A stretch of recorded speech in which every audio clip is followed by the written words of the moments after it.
ಮಹಾಭಾರತದಲ್ಲಿ ಕರ್ಣನನ್ನು ಮಹಾದಾನಿ ಎಂದು ಕರೆಯಲಾಗುತ್ತದೆ. ಕರ್ಣನ ದಾನದ ಗುಣಗಳನ್ನು ಮೀರಿಸಲು ಯಾರಿಂದಲೂ ಸಾಧ್ಯವಿರಲಿಲ್ಲ.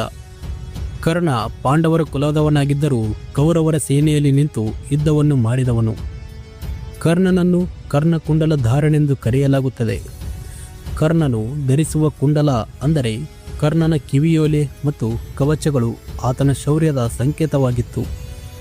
ಕರ್ಣನ ಈ ವಿಶೇಷ ಅಲಂಕಾರಿಕ ಆಭರಣಗಳಿಂದಾಗಿ ಆತನನ್ನು ಯಾರಿಂದಲೂ ಸೋಲಿಸಲು ಸಾಧ್ಯವಾಗುತ್ತಿರಲಿಲ್ಲ.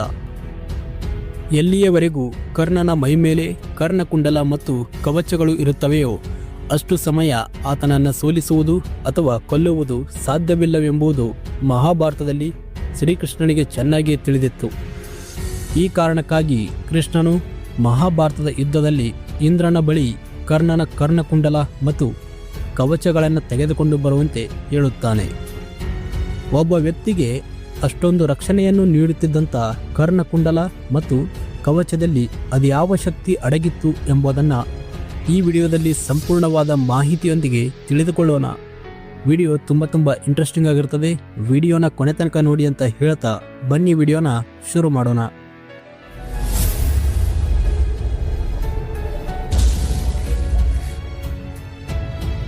ಕರ್ಣ ಮಹಾಭಾರತದ ಕಾಲದಲ್ಲಿ ಮಹಾನ್ ದಾನಿ ವೀರ ಯೋಧನಾಗಿದ್ದರೂ ತನ್ನ ಹಿಂದಿನ ಜನ್ಮದಲ್ಲಿ ಈತ ದಂಬೋದ್ಭವ ಎಂಬ ರಾಕ್ಷಸನಾಗಿದ್ದನು. ಸೂರ್ಯದೇವನು ಈ ದಂಬೋದ್ಭವನಿಗೆ 100 ಕವಚ ಕುಂಡಲಗಳನ್ನು ದಾನವಾಗಿ ನೀಡಿದ್ದ. ಈ ರಕ್ಷಾ ಕವಚಗಳು ಅಭೇದ್ಯವಾಗಿತ್ತು. ಸೂರ್ಯದೇವನು ಆತನಿಗೆ ಇವುಗಳನ್ನು ನೀಡುವಾಗ ಒಂದು ವರವನ್ನು ನೀಡುತ್ತಾನೆ. ಆ ವರದ ಪ್ರಕಾರ ಯಾವ ವ್ಯಕ್ತಿ ಕವಚಗಳನ್ನು ಮುರಿಯುತ್ತಾನೋ ಅವನು ಸಾಯುತ್ತಾನೆ ಎನ್ನುವ ವರವನ್ನು ನೀಡಿದ್ದನು.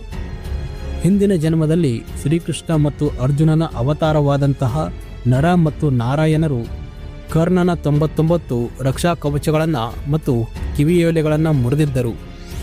ಆದರೆ ಒಂದು ರಕ್ಷಾ ಕವಚ ಮತ್ತು ಕಿವಿಯೋಲೆಗಳು ಉಳಿದುಕೊಂಡಿದ್ದವು. ಇದರಿಂದಾಗಿ ಕರ್ಣನು ಮುಂದಿನ ಜನ್ಮದಲ್ಲಿ ಆ ರಕ್ಷಾ ಕವಚ ಮತ್ತು ಕಿವಿಯೋಲೆಗಳೊಂದಿಗೆ ಜನಿಸಿದ್ದನು.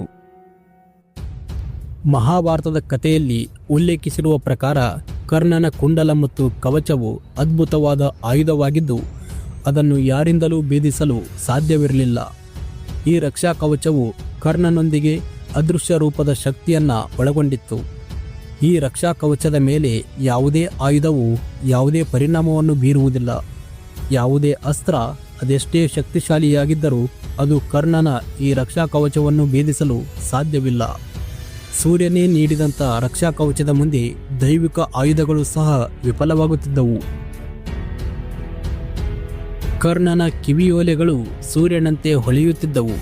ಸುರುಳಿಯಲ್ಲಿ ಸಂಗ್ರಹವಾಗಿರುವ ದೈವಿಕ ಶಕ್ತಿಯು ಕರ್ಣನ ಶಕ್ತಿ ಮತ್ತು ಸಾಮರ್ಥ್ಯವನ್ನು ಹೆಚ್ಚಿಸಿತ್ತು. ಕರ್ಣ ಕುಂಡಲಿಗಳಿಗೆ ಎಷ್ಟು ಶಕ್ತಿ ಇತ್ತೆಂದರೆ ಕರ್ಣನನ್ನು ಅವುಗಳು ಎಂತೆಂಥ ಮಹಾನ್ ಯೋಧರಿಂದ ರಕ್ಷಿಸಿತ್ತು. ಕರ್ಣನ ಕಿವಿಯೋಲೆಗಳು ಅವನೊಳಗಿನ ಶಕ್ತಿಯನ್ನು ಬಹಳ ದೈವಿಕಗೊಳಿಸಿದ್ದವು.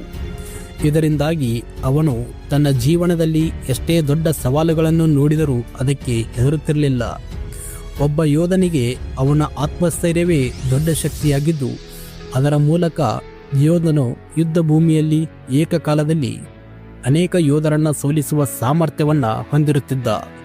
ಈ ಆತ್ಮಸ್ಥೈರ್ಯವನ್ನು ಕರ್ಣನಿಗೆ ಕಿವಿಯೋಲೆಯಾಗಿದ್ದಂಥ ಕುಂಡಲಗಳೇ ನೀಡುತ್ತಿದ್ದವು.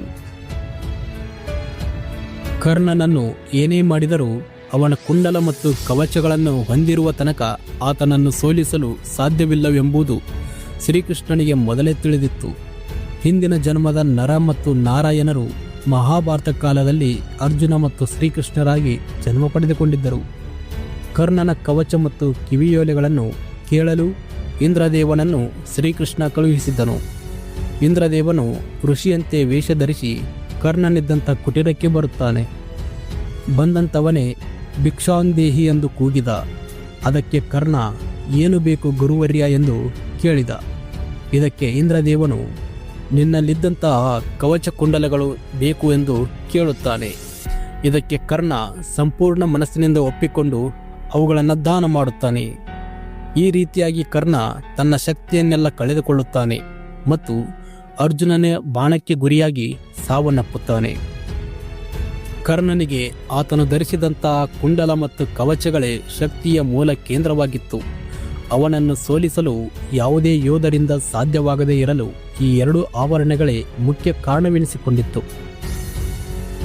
ಆದರೂ ಮಹಾಭಾರತದ ಅವಧಿಯಲ್ಲಿ ಇಂದ್ರ ಇದನ್ನು ಮೋಸದಿಂದ ತೆಗೆದುಕೊಳ್ಳುವ ಮೂಲಕ ಕರ್ಣನ ಸಾವಿಗೆ ಕಾರಣನಾಗುತ್ತಾನೆ. ಇದು ಸ್ನೇಹಿತರೆ, ಮಹಾಭಾರತ ಕಾಲದಲ್ಲಿ ಮಹಾದಾನಿಯಾದಂಥ ಕರ್ಣ ತನ್ನ ರಕ್ಷಾ ಕವಚವಾದಂತಹ ಕರ್ಣಕುಂಡಲಗಳನ್ನೇ ದಾನ ಮಾಡಿ ತನ್ನ ಸಾವಿಗೆ ತಾನೇ ಕಾರಣವಾದಂತಹ ಕಥೆ. ವಿಡಿಯೋ ಇಷ್ಟ ಆಗಿದ್ದರೆ ಲೈಕ್ ಮಾಡಿ ಮತ್ತು ಚಾನಲ್ಗೆ ಹೊಸಬರಾಗಿದ್ದರೆ ಸಬ್ಸ್ಕ್ರೈಬ್ ಮಾಡ್ಕೊಳ್ಳಿ ಅಂತ ಹೇಳ್ತಾ ಸಿಗೋಣ ಮುಂದಿನ ವಿಡಿಯೋದಲ್ಲಿ ಮತ್ತೊಂದಿಷ್ಟು ಇನ್ಫಾರ್ಮೇಷನ್ ಒಂದಿಗೆ. ಅಲ್ಲಿವರೆಗೂ ನಮಸ್ಕಾರ.